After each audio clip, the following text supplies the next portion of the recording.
Okay, welcome everybody. I have to say I feel really privileged to be here because of the beautiful weather and the way just Helder made everything even more beautiful than last year. You are all welcome. the extras and the space, and now we have flat ground here and we have a tent, and we didn't have any of that last year, or almost nothing of that. If I can say something, thank you for Christoph Hillenkötter, who did this year with the bagger, but also for my friends, my students that were helping a lot, because without the help of them, they helped me to put this tent here and everything. And thank you also for the family lovers. They give me the tents also to put here. Lovely, So, very yes. cool. Oh, That's so nice. great. Very, very nice. Yes, and food festivals are obviously about fruit. They are also about learning about different health things, theories, and some facts as well. Learning about fruit that you've never heard of. Sometimes tasting also new things. So I hope at least something was new at this dinner for you tonight with taste. And yeah, it's also about inspiration, about trying out new things, hearing new things. And it's mainly about people, about connecting with people, making friendships, getting to know each other a little bit better, and yeah, talking with each other long enough so that it's not just about a topic, but it's actually personal. And where we can, connect a little bit and actually, yeah, really learn the positive things and the good things that each of us bring to the party, basically. And one of the traditions that we have at the Austrian Fruit Fest and also at your Fruit Fests here, Helder, is to interview people.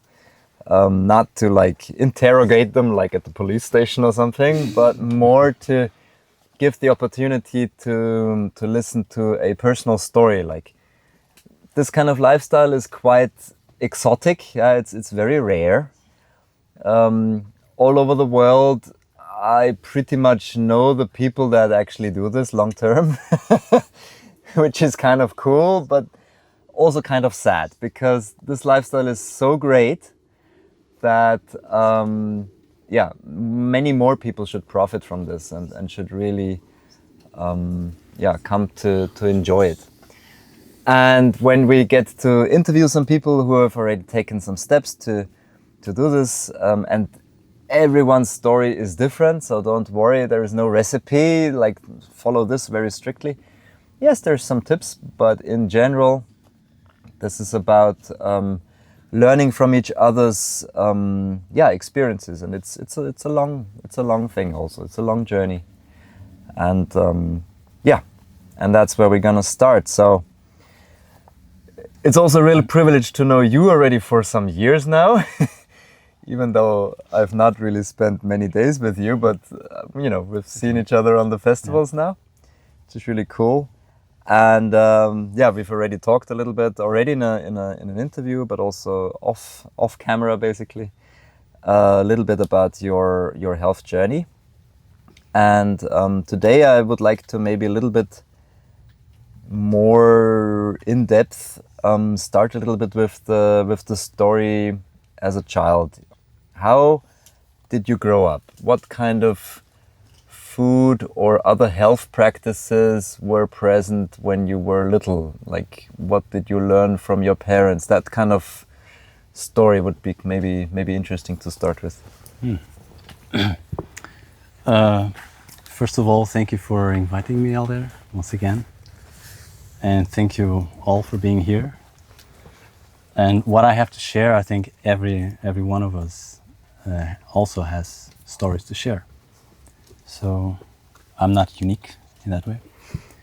And maybe yes, one day I can make an interview with you. No? Yeah, please. Okay, but my years as a child,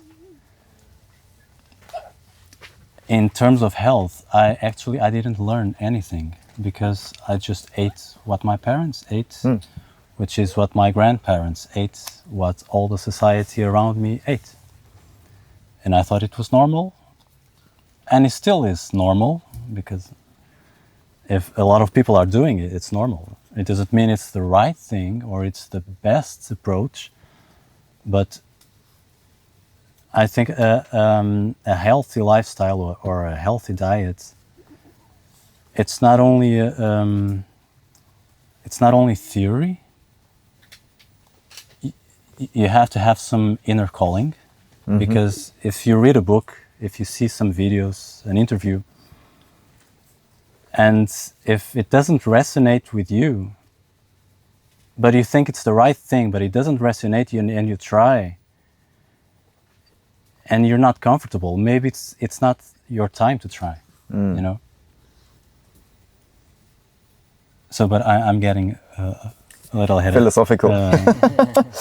Philosophical and off the course. So yeah, I grew up in the city and in the countryside.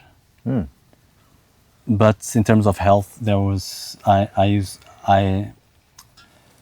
to spend weeks without going to the bathroom. You know, that was my most health issues that I had. And it only disappeared when I went vegan. Yeah, not raw vegan. Did you go vegetarian before you went vegan, or did you go cold turkey into veganism? I went cold turkey. Because of like challenges, health challenges, or was it more like a curiosity kind of It was motivation? more a philosophical. Philosophical, Yeah. okay.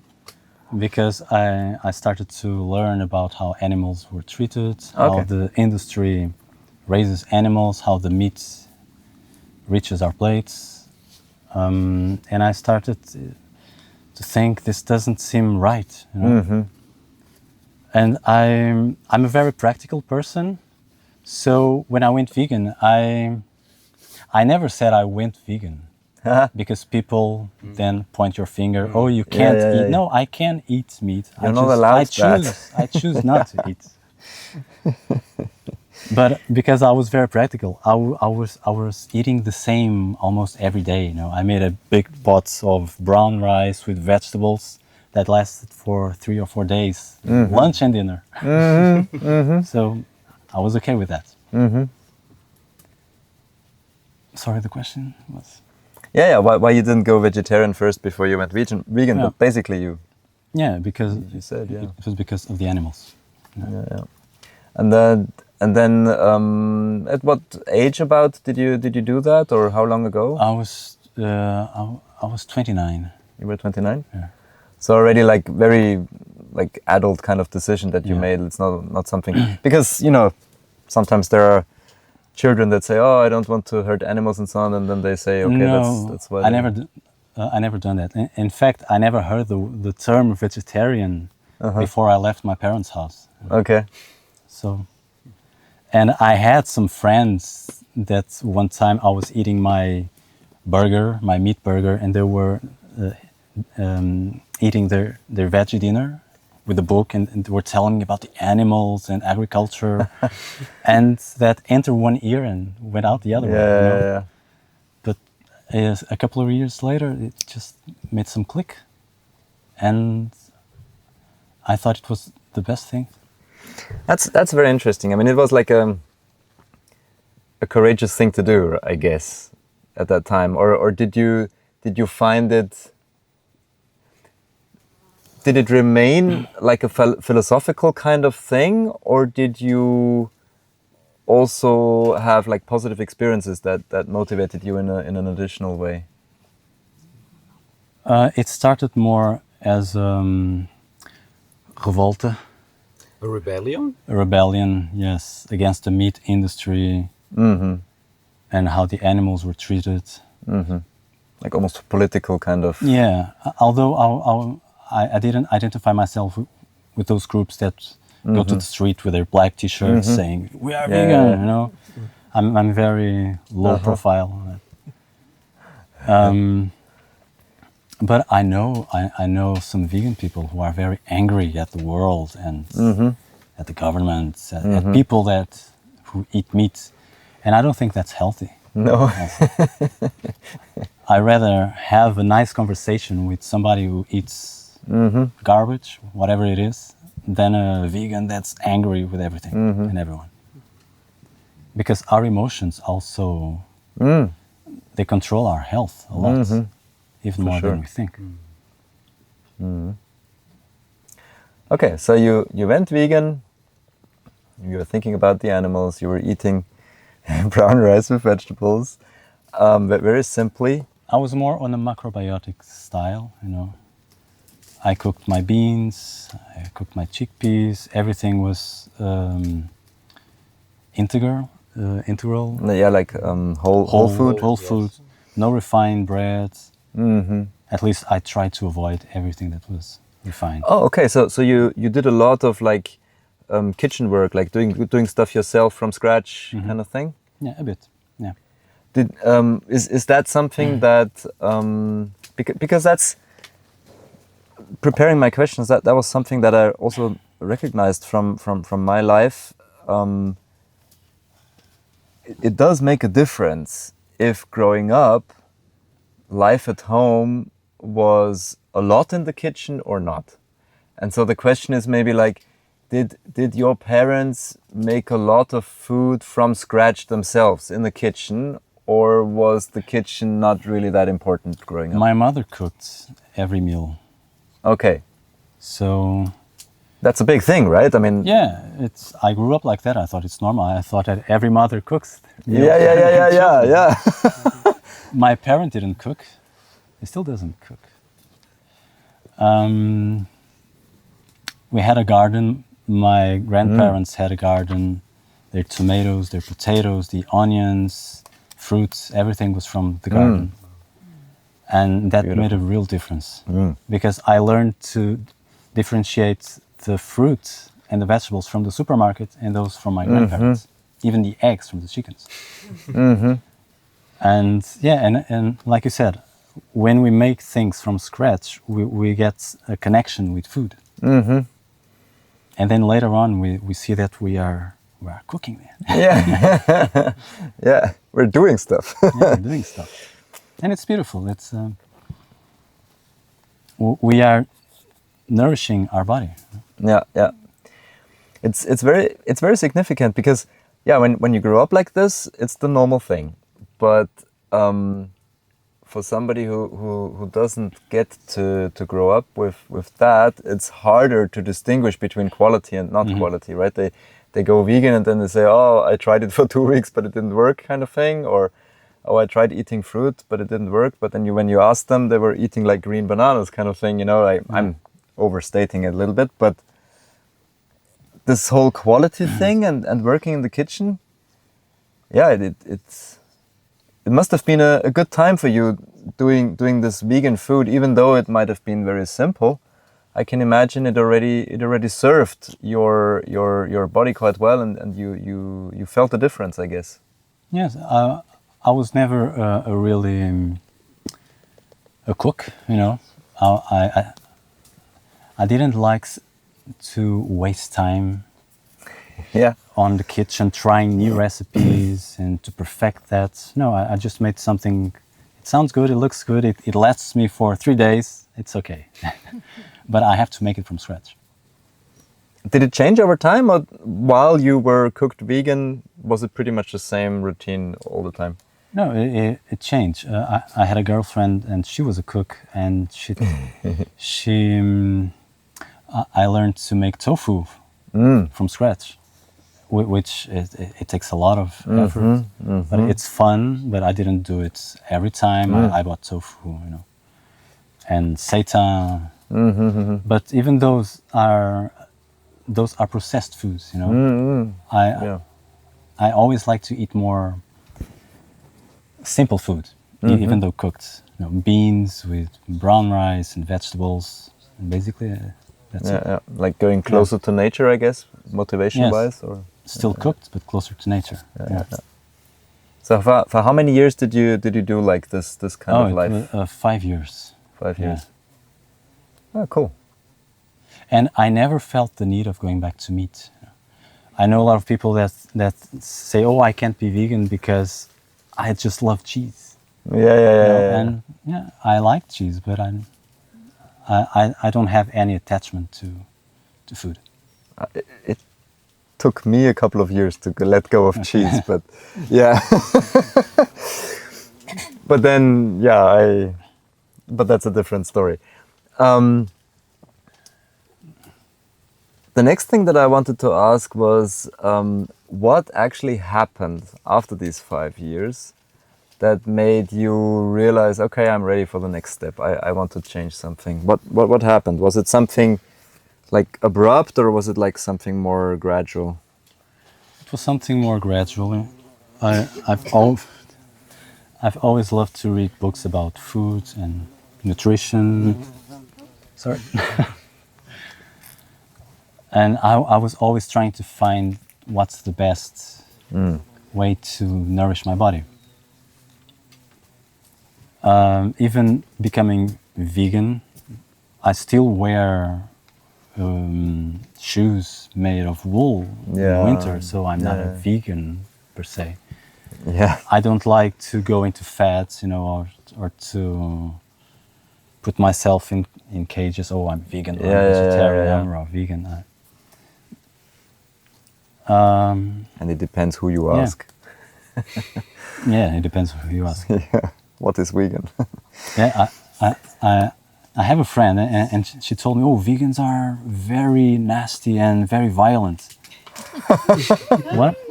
Yeah. And that's because she was seeing those people. Oh, we are vegan. Protesters. Don't Yeah, kill yeah, yeah. animals, and they really look a little bit violent. You know? Yeah, yeah, yeah, So that was her reference. yeah, yeah, yeah. So, but anyway, because I was always reading books about food, and with you too, I started Yeah. to seeing some videos. I once saw a video about Brian Clement Heard of him? Yeah. from the Hippocrates Institute. Yeah. Hippocrates Health Institute, and he was talking very badly about brown rice syrup, Okay. which is like the god's sweetener in macrobiotics. You know? Every cake is made with brown rice syrup. and that, why he's talking so badly about all those syrups? So that got me into his theory about the raw food. And I saw it, oh, this looks something different, and it makes sense. It sure looks it's a better way, but I'd have to stop eating cooked food. That was a challenge. Stop eating meat was not a challenge. Okay. Stop eating cooked food was a challenge. Because of taste or simplicity, Because or of taste and the way the digestion works. I was not used to eating a lot of food. I mean, I always ate a lot of food when it was cooked, but not a lot. yeah, yeah, yeah, when yeah, it's yeah, raw. yeah. So at the beginning, I ate a lot of big salads, and I was still hungry. You know, I would put rice on top of it, Yeah, a sure. whole bowl of rice Yeah, yeah, with yeah. salad.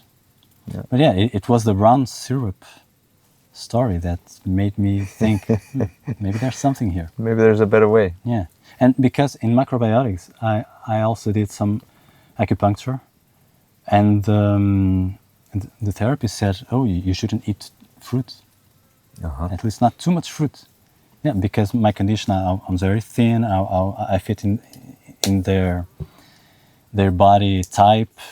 My hands were cold. No, you shouldn't eat fruit.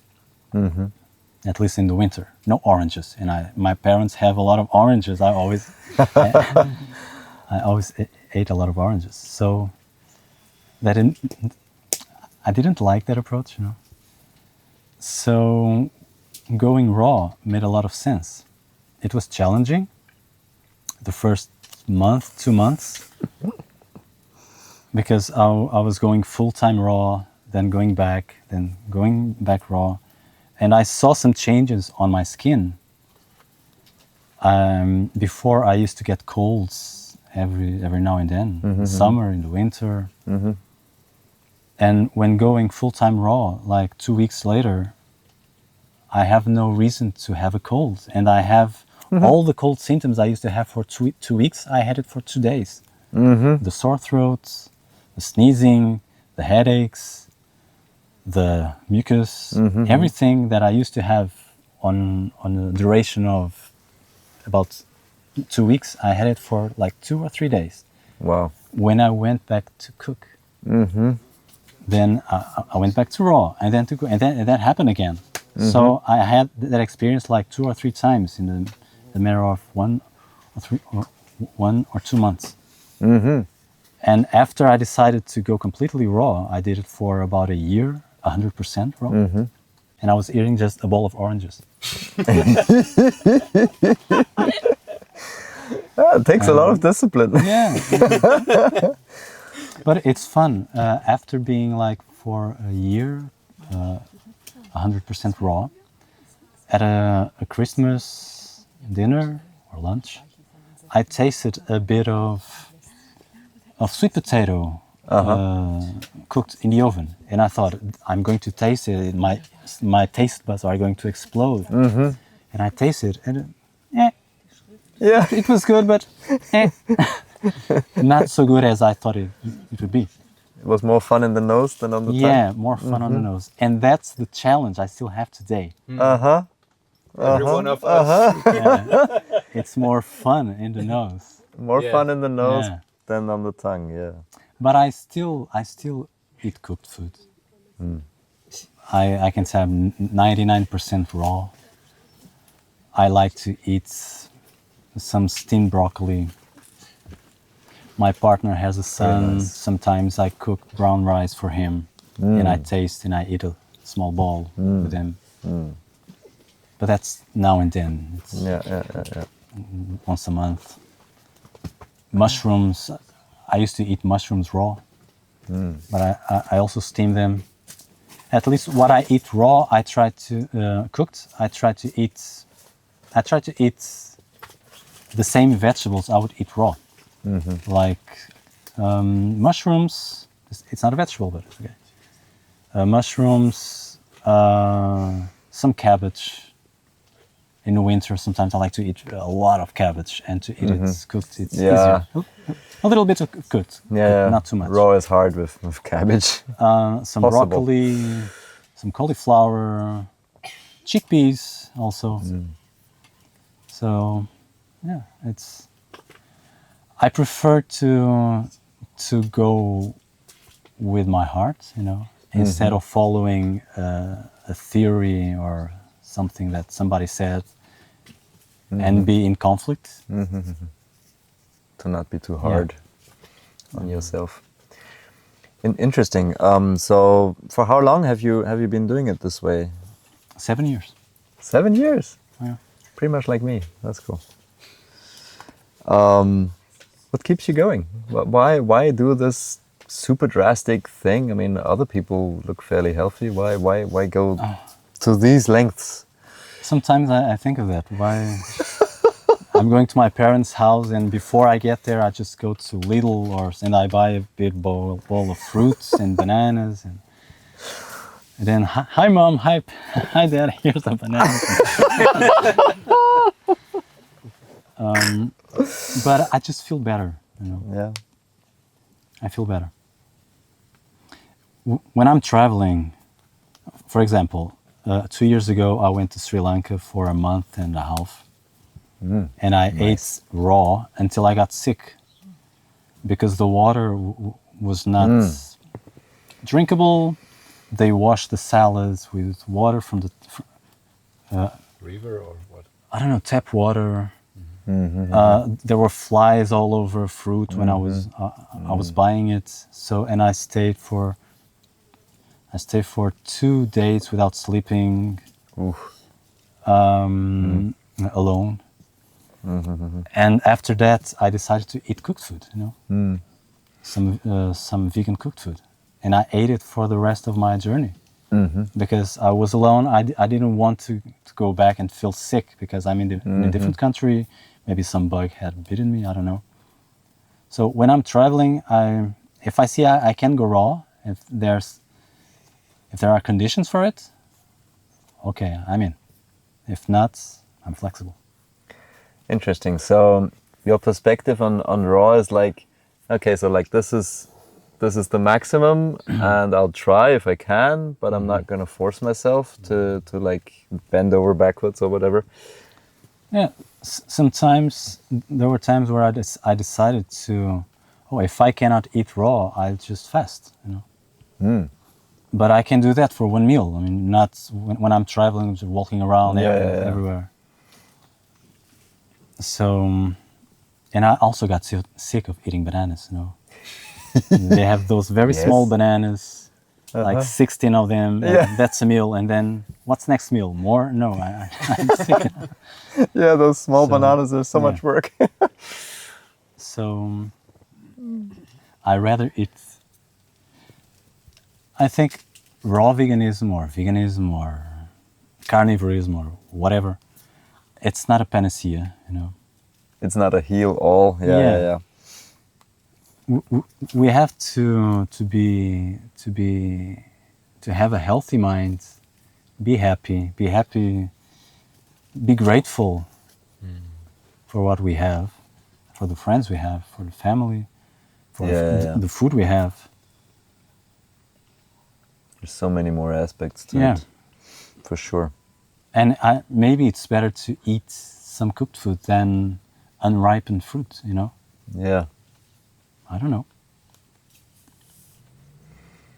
Hard to measure. Yeah, and then if you talk with a lot of raw vegans, some will say fruit is the way to go. Others say no, fruit you should keep to a minimum. Go to more unsweet fruits and more fatty nuts and seeds. Yeah. And I try to mix both. Usually, one big meal of fruit, of sweet fruit, with some leaves always, and another big meal of salad and unsweet fruits. Yeah, sounds very interesting. Sounds actually similar a little bit to what Mom's doing.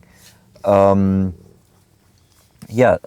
us a little bit more about like a typical kind of day for you. Maybe also a little bit about what you do for work.